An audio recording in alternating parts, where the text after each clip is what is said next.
Hello दोस्तों, I hope आप सब अच्छे होंगे।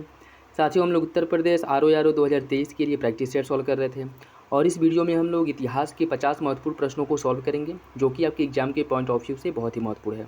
यदि आप लोग चैनल पर नए हैं तो सब्सक्राइब कर लीजिए और बेल आइकन को प्रेस कर लीजिए, जिससे वीडियो के महत्वपूर्ण नोटिफिकेशन आप लोगों को मिलते रहें। कोई फीडबैक हो, कोई कन्फ्यूजन हो, कमेंट बॉक्स में कमेंट करके पूछ सकते हैं। वीडियो अगर पसंद आए तो लाइक करना बिल्कुल भी ना भूलें और कोई भी कन्फ्यूजन हो, कोई भी डाउट हो तो निसंकोच आप कमेंट बॉक्स में कमेंट करके पूछ सकते हैं या फिर कोई सजेशन हो तो दे सकते हैं। चलिए इसी के साथ वीडियो की शुरुआत करते हैं। हाँ, लेकिन चैनल पे अगर आप लोग नए हैं तो सब्सक्राइब जरूर कर लें। क्वेश्चन नंबर फर्स्ट देखिए, हड़प्पा सभ्यता के किस स्थल से प्राक हड़प्पा, विकसित हड़प्पा और उत्तर हड़प्पा संस्कृति के स्तर प्राप्त हुए हैं? मतलब तीनों हड़प्पा के, हड़प्पा पूर्व, हड़प्पा सभ्यता और हड़प्पा बाद सभ्यता, मतलब तीनों सभ्यताओं के साक्ष्य कहाँ से मिले हैं यह आपको बताना है। कालीबंगा, बनावली, लोथल, मांडी। इसका जो सही आंसर वो हो जाएगा ऑप्शन बी। बनावली से हड़प्पा पूर्व सभ्यता की, हड़प्पा सभ्यता की और हड़प्पा बाद सभ्यता की, इन तीनों सभ्यताओं के साक्ष्य जो है वो बनावली से प्राप्त हुए हैं। महमूद गजनवी के दरबार में वह कौन सा विद्वान था जिसे पूर्व के होमर की उपाधि दी जाती है? पूर्व के होमर की उपाधि किसे दी गई थी? फिरदौसी, अलबरूनी, उतबी या फिर बैहाकी? इसका सही आंसर है ऑप्शन ए, फिरदौसी को पूर्व के होमर की उपाधि से सम्मानित किया गया था। किस उपनिषद से तमसोमा ज्योतिर्गमय कथन लिया गया है? छांदोग्य उपनिषद, बृहदारण्यक उपनिषद, प्रश्नोपनिषद या कठोपनिषद? इसका सही आंसर है ऑप्शन बी, बृहदारण्यक उपनिषद से तमसोमा ज्योतिर्गमय लिया गया है। एलिफेंटा की गुफाओं के संदर्भ में कौन सा कथन सही नहीं है? एलिफेंटा के प्रसिद्ध गुफा मंदिरों का निर्माण राष्ट्रकूट शासकों द्वारा कराया गया था। इन गुफाओं का निर्माण काल जो है 5वीं से लेकर के 6वीं सदी ईस्वी माना जाता है। यहाँ से त्रिमूर्ति शिव की प्रतिमा प्राप्त हुई है। यहाँ से महावीर स्वामी की एक प्रस्तर प्रतिमा भी प्राप्त हुई है। आपको बताना है कौन सा विकल्प गलत है। इसका जो सही आंसर हो जाएगा ऑप्शन डी, यहाँ से महावीर स्वामी की एक प्रस्तर मूर्ति प्राप्त हुई है या गलत है, जबकि अन्य तीनों विकल्प सही हैं। भारत के साथ व्यापार के लिए सर्वप्रथम किस यूरोपीय शक्ति ने संयुक्त पूंजी कंपनी का प्रारंभ किया था? फ्रांसीसी, डच, पुर्तगाली या फिर अंग्रेज? इसका सही आंसर हो जाएगा ऑप्शन बी, डचों द्वारा जो है एक संयुक्त यूरोपीय कंपनी जो है संयुक्त पूंजी वाली कंपनी का प्रारंभ किया गया था और ये कौन थे? डच थे। सर्वेंट ऑफ इंडिया सोसाइटी की स्थापना किसके द्वारा की गई थी? दादा भाई नौरोजी, जस्टिस रनाडे, गोपाल कृष्ण गोखले या विनायक दामोदर सावरकर? इसका जो सही आंसर है वो हो जाएगा ऑप्शन सी, गोपाल कृष्ण गोखले द्वारा सर्वेंट ऑफ इंडिया सोसाइटी की स्थापना की गई थी 1905 ईस्वी में। ठीक है। सैयद शासकों का इतिहास जानने का एकमात्र साधन तारीख़ मुबारक शाही किसकी रचना है? जियाउद्दीन बर्नी, मिनहाज उस सिराज, अमीर खुसरो या फिर याहिया बिन अहमद सरहिंदी? बताइए इसका सही आंसर क्या होगा। इसका जो सही आंसर हो जाएगा ऑप्शन डी, याहिया बिन अहमद। पूरा नाम इसका है याहिया बिन अहमद सरहिंदी। ठीक है। और ये इसका एकमात्र साधन जो सैयद शासकों का इतिहास जानने का एकमात्र साधन है, या इसकी रचना तारीख़ मुबारक शाही से हमें ज्ञात होती है। तो ऑप्शन डी जो है वो सही है। महात्मा गांधी ने अपनी किस पुस्तक में ब्रिटिश पार्लियामेंट को बाज और वेश्या कहा था? Gokhale my political guru, Hind Swaraj, the story of a satyagrahi या फिर ए ऑटोग्राफी और the story of my experiment with truth? इसका जो सही आंसर हो जाएगा ऑप्शन बी, हिंद स्वराज में महात्मा गांधी द्वारा ब्रिटिश पार्लियामेंट को बाज और वेश्या कहा गया है। गुप्तकालीन सामाजिक जीवन के संदर्भ में निम्नलिखित कथनों में से कौन सा कथन सही नहीं है? गुप्तकालीन समाज में अनेक मिश्रित संकर जातियां अस्तित्व में आ चुकी थीं। गुप्तकालीन स्मृति ग्रंथों में शूद्रों को व्यापार, शिल्प एवं कृषि करने की अनुमति प्रदान की गई थी। इस काल में ब्राह्मणों को सिर्फ धार्मिक एवं साहित्यिक कर्म करने की अनुमति प्रदान की गई थी। फायान अछूतों को चंडाल कहता है। आपको बताना है कौन सा विकल्प गलत है। इसका सही आंसर हो जाएगा ऑप्शन सी, इस काल में ब्राह्मणों को सिर्फ धार्मिक एवं साहित्यिक कर्म करने की अनुमति दी गई थी, यह गलत है। इस काल के जो ब्राह्मण हैं वह पूंजी निर्माण के लिए अन्य भी जो आर्थिक गतिविधियां हैं उसमें भी संलग्न थे। तो ऑप्शन सी जो है वो गलत हो जाएगा। वेनसांग के संदर्भ में निम्नलिखित कथनों में से कौन सा है कि सही नहीं है? 629 ईस्वी में उसने तांग शासकों की राजधानी चंगन से भारत के लिए प्रस्थान किया था। हिंदूकुश पहाड़ियों को पार करने के पश्चात सर्वप्रथम कम्पिसा पहुंचा। 637 ईस्वी में वह नालंदा विश्वविद्यालय गया, जहाँ से आचार्य शिलभद्र थे। जिस समय वह नालंदा विश्वविद्यालय गया था उस समय वहाँ के आचार्य शिलभद्र थे। उसने नालंदा में बौद्ध विद्वान जयगुप्त से शिक्षा ग्रहण की थी। आपको बताना है कौन सा विकल्प गलत है। इसका सही आंसर हो जाएगा ऑप्शन डी, उसने नालंदा में बौद्ध विद्वान जयगुप्त से शिक्षा ग्रहण की थी, यह गलत है। वह शिक्षा ग्रहण किया था सीलभद्र से, और ऐसा कहा जाता है कि वह सीलभद्र के चरणों में बैठ करके शिक्षा ग्रहण करता था। जैन धर्म में सवर की अवस्था से क्या तात्पर्य है? जब कर्म जीवन को बांध लेता है, जब कर्म जीव की ओर प्रवाहित होने लगता है, जब पहले से विद्यमान कर्म क्षय हो जाता है, या फिर जब नए कर्म का जीव की ओर प्रवाह रुक जाता है। सवर का मतलब क्या है आपको यह बताना है। इसका सही आंसर है ऑप्शन डी, जब नए कर्म का जीव की ओर प्रवाह रुक जाता है तो इस अवस्था को जैन धर्म में सवर कहा गया है। निम्नलिखित में से कौन भारतीय राष्ट्रीय कांग्रेस के अध्यक्ष कभी नहीं चुने गए थे? जवाहरलाल नेहरू, लाला लाजपत राय, बाल गंगाधर तिलक या मोतीलाल नेहरू? इसका सही आंसर है ऑप्शन सी, बाल गंगाधर तिलक। बाल गंगाधर तिलक भारतीय राष्ट्रीय कांग्रेस के सदस्य होते हुए भी इसके अध्यक्ष कभी नहीं चुने गए थे। यह क्वेश्चन कई बार पूछ चुका है, इंपॉर्टेंट, याद रखिएगा। निम्नलिखित में से किसने यह कहा था कि यदि भगवान अस्पृश्यता को सहन करते हैं तो मैं उन्हें कभी भगवान नहीं मानूंगा? महात्मा गांधी, ज्योतिबा फूले, डॉक्टर भीमराव अंबेडकर या बाल गंगाधर तिलक? इसका सही आंसर हो जाएगा ऑप्शन डी, बाल गंगाधर तिलक ने कहा था कि यदि भगवान अस्पृश्यता को सहन करते हैं तो मैं उन्हें भगवान कभी नहीं मानूंगा। मोरक्को निवासी इब्न बतूता दिल्ली सल्तनत के किस सुल्तान के शासनकाल में भारत आया था? मोहम्मद बिन तुगलक, अलाउद्दीन खिलजी, नसीरुद्दीन महमूद या फिरोज शाह तुगलक? इसका सही आंसर हो जाएगा ऑप्शन ए, मोहम्मद बिन तुगलक के शासनकाल में इब्न बतूता भारत आया था। और कब आया था? 1333 ईस्वी में यह भारत आया था। निम्नलिखित प्राचीन भारतीय अभिलेखों में से कौन सा एक खाद्यान्न संकट के बारे में उल्लेख करता है? प्रयाग प्रशस्ति अभिलेख, रुम्बिन देई अभिलेख, सोहगौरा का ताम्रपत्र या मेहरौली का स्तंभलेख? इसका सही आंसर है ऑप्शन सी, सोहगौरा का ताम्रपत्र, जो आपके कहाँ पे, उत्तर प्रदेश के गोरखपुर जिले में स्थित है। ठीक है, और इससे हमें यह जानकारी मिलती है कि संकट काल में जैसे जो पीडीएस व्यवस्था वर्तमान समय में चल रहा है, वैसे ही उस समय था कि अगर संकट चल रहा है तो उस समय जो ग्रामवासी हैं, ग्रामीणों को उससे अनाज निकाल करके दान में दिया जाए। ठीक है, और इसकी जानकारी हमें सोहगौरा ताम्रपत्र से मिलती है। हिंदुस्तान सोशलिस्ट रिपब्लिकन एसोसिएशन का गठन किस वर्ष किया गया था? सितंबर 1928 में, अगस्त 1925 में, अक्टूबर 1924 में या फरवरी 1931 में? इसका जो सही आंसर हो जाएगा ऑप्शन ए, सितंबर 1928 ईस्वी में हिंदुस्तान सोशलिस्ट रिपब्लिकन एसोसिएशन की स्थापना की गई थी। निम्नलिखित में से शॉर्ट फॉर्म में इसे HSRA भी कहा जाता है। ठीक है, तो कहीं कहीं ऐसे भी क्वेश्चन पूछ लेता है। ठीक है, तो याद रखिएगा। निम्नलिखित में से किसने आर्यों का आदि देश उत्तरी ध्रुव को माना है? स्वामी विवेकानंद, बाल गंगाधर तिलक, DS त्रिवेदी या पंडित गंगानाथ झा? इसका सही आंसर क्या है? ये हो जाएगा ऑप्शन बी, बाल गंगाधर तिलक ने आर्यों का जो मूल निवास है वह उत्तरी ध्रुव माना है। निम्नलिखित युग्मों में से कौन सा एक सही सुमेलित है? रामकृष्ण मिशन की स्थापना स्वामी दयानंद सरस्वती, तत्वबोधिनी सभा Keshav Chandra Sen, Satya Shodhak Samaj Devendranath Tagore, Servant of India Society Gopal Krishna Gokhale? इसका सही आंसर हो जाएगा option D, Servant of India Society Gopal Krishna Gokhale. Ramakrishna mission की स्थापना किसने की थी? स्वामी विवेकानंद ने। ठीक है, सत्य शोधक समाज की स्थापना ज्योतिबा फूले, और तत्वबोधिनी सभा की स्थापना किसके द्वारा की गई थी? आप लोग कमेंट बॉक्स में बताइएगा। निम्नलिखित में से किसने लखनऊ से कौमी आवाज़ का प्रारंभ किया था? जवाहरलाल नेहरू, शौकत अली, मौलाना अबुल कलाम आज़ाद या खलीकुज्जमान? बताइए इसका सही आंसर क्या होगा? इसका सही आंसर है साथियों ऑप्शन ए, जवाहरलाल नेहरू द्वारा लखनऊ से कौमी आवाज़ का प्रारंभ किया गया था। ब्रह्म एवं आत्मा की अभिन्नता के संदर्भ में उद्दालक अरुणी तथा उसके पुत्र श्वेत केतु के बीच विख्यात जो संवाद है वह किस उपनिषद में मिलता है? मुंडकोपनिषद, श्वेताश्वर उपनिषद, छांदोग्य उपनिषद या बृहदारण्यक उपनिषद? इसका सही आंसर ऑप्शन सी, छांदोग्य उपनिषद में इस संवाद का जिक्र किया गया है। किसके बीच? आरुणी और उनके पुत्र श्वेत केतु के मध्य। निम्नलिखित में से किस भक्ति संत ने अपने प्रचार के लिए सबसे पहले हिंदी का प्रयोग किया था? कबीरदास, तुलसीदास, रामानुज या फिर रामानंद?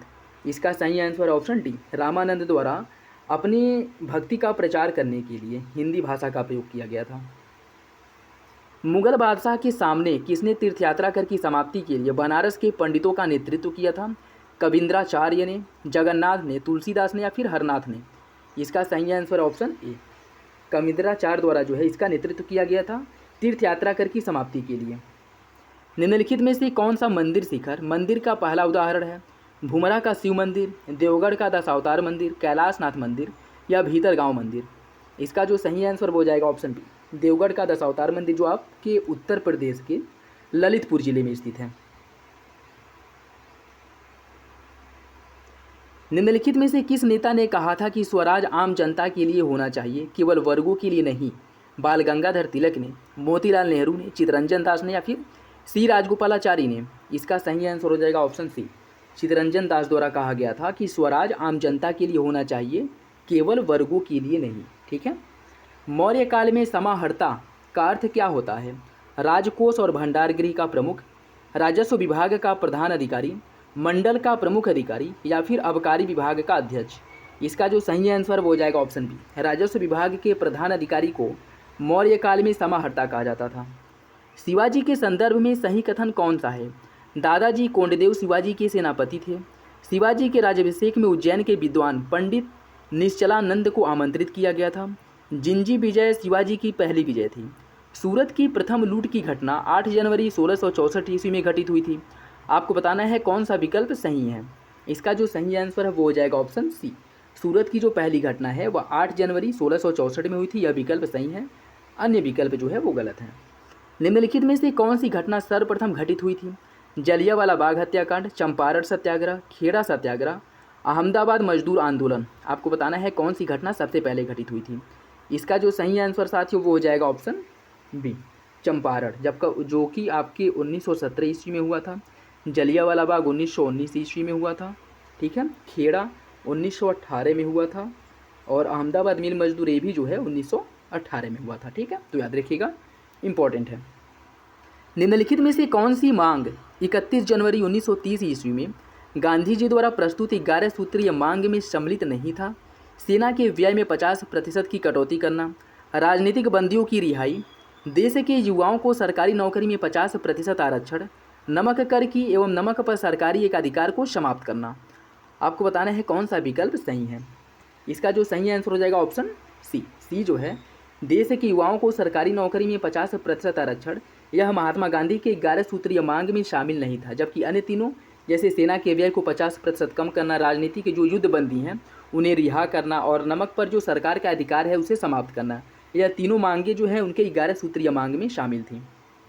महावीर स्वामी ने अपना पहला उपदेश कहाँ दिया था? राजगृह में, विपुलांचल पहाड़ी पर, सम्मेद पर्वत पर सारनाथ में या फिर वल्लभी में? इसका सही आंसर हो जाएगा ऑप्शन ए, राजगृह में जो विपुलांचल पहाड़ी है वहाँ पर महावीर स्वामी द्वारा अपना पहला उपदेश दिया गया था।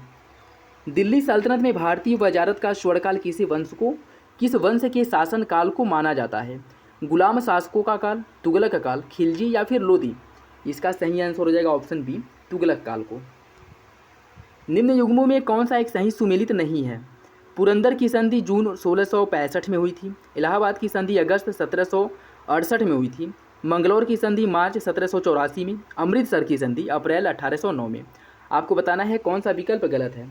इसका सही आंसर हो जाएगा ऑप्शन बी, इलाहाबाद की संधि 1768 में नहीं हुई थी। ठीक है, बक्सर का युद्ध जो 1764 ईस्वी में हुआ था, इसके बाद जो है 1765 ईस्वी में इलाहाबाद की संधि हुई थी। जबकि अन्य तीनों विकल्प सही हैं। पुरंदर की संधि हुई थी 1665 में, मंगलौर की 1784 में और अमृतसर की 1809 में।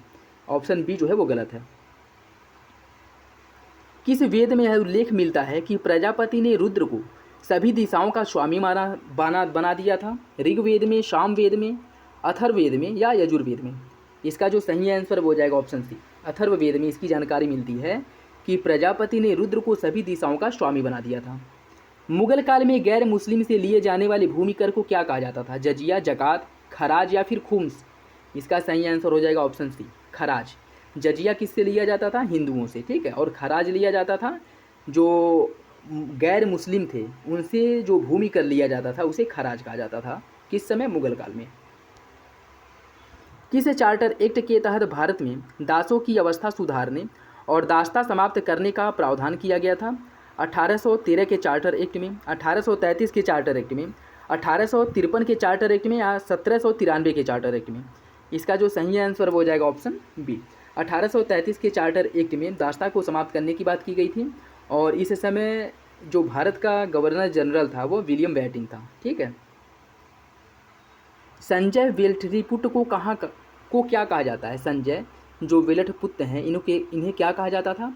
अक्रियावादी, नित्यवादी, संदेहवादी या उच्छेदवादी। इसका सही आंसर हो जाएगा ऑप्शन सी, इन्हें संदेहवादी कहा जाता था। निम्नलिखित में से कौन सा हड़प्पाकालीन पुरा स्थल हरियाणा में स्थित है? सुरकोटद्दा, मालवड़, भगत राव या राखीगढ़ी। इसका सही आंसर है साथियों ऑप्शन डी, राखीगढ़ी। राजा राम मोहन राय के संदर्भ में कौन सा कथन सही नहीं है? उन्हें नव जागरण का अग्रदूत और नव प्रभात का तारा कहा जाता है। वे बहुभाषाविद थे। उन्होंने मूर्ति पूजा का समर्थन किया और बहुदेववाद को सभी धर्मों का मूल बताया। उन्होंने 1828 में ब्रह्म सभा नाम की एक नई संस्था की स्थापना की, जो बाद में ब्रह्म समाज के नाम से जाना गया। आपको बताना है कौन सा विकल्प गलत है। इसका जो सही आंसर हो जाएगा ऑप्शन सी, उनके द्वारा मूर्ति पूजा का विरोध किया गया था, ठीक है, न कि समर्थन। द्वितीय गोलमेज सम्मेलन के समय किसने गांधी जी के बारे में कहा था कि अर्धनंगे फकीर की ब्रिटिश प्रधानमंत्री से वार्ता हेतु सेंट जेम्स पैलेस की सीढ़ियां चढ़ने का दृश्य अपने आप में अनोखा एवं दिव्य प्रभाव उत्पन्न करने वाला है? Ramsay McDonald, Frank Morris, Sardar Patel या कालिन बक। इसका जो सही आंसर बताइए क्या होगा? इसका सही आंसर साथियों ऑप्शन बी, फ्रैंक मोरिस द्वारा यह वक्तव्य दिया गया था। शिवाजी और शाइस्ता खां का संघर्ष कब हुआ था? 15 अप्रैल 1663 में, 18 मई 1660 में, 20 मई 1658 या 25 सितंबर 1662। इसका सही आंसर हो जाएगा ऑप्शन ए, 15 अप्रैल 1663 ईस्वी में शिवाजी और शाइस्ता खां के मध्य संघर्ष हुआ था। मुगल शासक जहांगीर का मकबरा कहाँ स्थित है? लाहौर, आगरा, दिल्ली या फिर काबुल। इसका सही आंसर है ऑप्शन ए, लाहौर में। वह कौन सा अभिलेख है जिसमें चंद्रगुप्त मौर्य और अशोक दोनों के नामों का उल्लेख मिलता है? गुर्जरा अभिलेख, जूनागढ़ अभिलेख, रुक्मिणीदेही स्तंभ लेख या सारनाथ का लघु स्तंभ। इसका जो सही आंसर साथियों वो हो जाएगा ऑप्शन बी, जूनागढ़ अभिलेख में जो है चंद्रगुप्त मौर्य और अशोक दोनों के नामों का उल्लेख मिलता है। और इसी से जानकारी मिलती है कि एक नहर का निर्माण जो है चंद्रगुप्त मौर्य द्वारा कराया गया था, जिसका निर्माण अशोक ने भी करवाया था। उसके बाद जो है जो आपका एक रुद्रदमन जो है वो भी अपने स्वयं के खर्चों से भी उसने भी इसका जो है पूर्ण निर्माण करवाया था, जिसकी जानकारी हमें जूनागढ़ अभिलेख से प्राप्त होती है। निम्नलिखित में से किसने 1827 ईस्वी के जूरी एक्ट का विरोध किया? गोपाल हरि देशमुख ने, आत्माराम पांडुरंग ने, राजा राम मोहन राय ने या देवेंद्रनाथ टैगोर ने। इसका जो सही आंसर है वो हो जाएगा ऑप्शन सी, राजा राम मोहन राय द्वारा इसका विरोध किया गया था। व्यासराज विजयनगर के किस शासक के राजगुरु थे? अच्युत राय, कृष्णदेव राय, देवराय प्रथम या बुक्का प्रथम। इसका सही आंसर है साथियों ऑप्शन बी, कृष्णदेव राय फर्स्ट। दांडी यात्रा के संदर्भ में किसने यह लिखा है कि महात्मा जी के दांडी मार्च की तुलना नेपोलियन के पेरिस मार्च और मुसोलिनी के रोम मार्च से की जा सकती है? सुभाष चंद्र बोस, जवाहरलाल नेहरू, रविंद्रनाथ टैगोर या खान अब्दुल गफ्फार खां। किसके द्वारा यह वक्तव्य दिया गया था? इसका सही answer option A, Subhash Chandra Bose ने यह कहा था कि महात्मा गांधी का जो दांडी मार्च है उसकी तुलना नेपोलियन के पेरिस और मुसोलिनी के रोम मार्च से की जा सकती है। 1857 के विद्रोह के संदर्भ में किसने कहा था कि यह मेरे सामने रक्त का विशाल सागर है, केवल खुदा ही जानता है कि मुझे और क्या देखना बदा है? इलाही बख्श, बख्त खां, मिर्जा गालिब या बहादुर शाह जफर। इसका सही आंसर हो जाएगा ऑप्शन सी, मिर्जा गालिब ने। निम्नलिखित में से कौन सा युग में सुमेलित नहीं है? ऋग्वेद का उपवेद आयुर्वेद है, यजुर्वेद का धनुर्वेद, सामवेद का गांधर्व वेद, अथर्ववेद का अर्थशास्त्र। आपको बताना है कौन सा विकल्प जो है गलत है। इसका सही आंसर हो जाएगा ऑप्शन डी, अथर्ववेद का अर्थशास्त्र नहीं है। अर्थशास्त्र जो है वह कौटिल्य चाणक्य की रचना है। अन्य तीनों विकल्प सही हैं। मेगास्थनीज द्वारा डायोनिसस और हेराक्लीज के रूप में वर्णित देवताओं की पहचान क्रमशः किसके साथ की गई है? इंद्र एवं वरुण के साथ, शिव एवं कृष्ण के साथ, गणेश एवं कार्तिकेय के साथ या अग्नि एवं इंद्र के साथ। इसका जो सही आंसर हो जाएगा ऑप्शन बी, शिव और कृष्ण के साथ। डायोनिसस, शिव को जो है डायोनिसस कहा गया है और कृष्ण को हेराक्लीज। अशोक ने किस अभिलेख में कहा है कि सभी संप्रदाय के लोग सब जगह निवास करें क्योंकि सब संयम और चित्त की शुद्धि चाहते हैं? प्रथम दीर्घ शिलालेख में, छठें दीर्घ शिलालेख में, सातवां दीर्घ शिलालेख या सांची लघु स्तंभ में। इसका जो सही आंसर हो जाएगा ऑप्शन सी, सातवें दीर्घ शिलालेख में अशोक द्वारा यह वक्तव्य दिया गया है। बहमनी साम्राज्य की स्थापना किसके द्वारा की गई थी? जफर खां द्वारा, हसन गंगू द्वारा, मुहम्मद शाह द्वारा या आदिल शाह द्वारा। इसका जो सही आंसर साथियों वो हो जाएगा ऑप्शन बी, हसन गंगू द्वारा जो है बहमनी साम्राज्य की स्थापना की गई थी। नेक्स्ट देखिए, और ये है आज का लास्ट क्वेश्चन। दिल्ली सल्तनत के किस सुल्तान ने सर्वप्रथम अपने सिक्कों पर कलमा खुदवाया था? इल्तुतमिश ने, रजिया सुल्तान ने, मोहम्मद बिन तुगलक ने या फिर अलाउद्दीन खिलजी ने? इसका जो सही आंसर वो जाएगा ऑप्शन सी, मोहम्मद बिन तुगलक ने। तो ये था आज का last question. I hope video आप लोगों को अच्छा लगा होगा। अगर पसंद आया हो तो लाइक करना बिल्कुल भी ना भूलें। कोई फीडबैक हो तो कमेंट बॉक्स में दे सकते हैं, और चैनल पे नया है तो सब्सक्राइब जरूर कर ले और बेल आइकन को प्रेस कर ले। इसका PDF टेलीग्राम चैनल पे अपलोड कर दिया जाएगा, जिसे भी ज़रूरत हो वहाँ से डाउनलोड कर सकता है, जिसका लिंक डिस्क्रिप्शन बॉक्स में प्रोवाइड करा दिया जाएगा। चलिए मिलते हैं अगले वीडियो में, तब तक के लिए धन्यवाद। जय हिंद।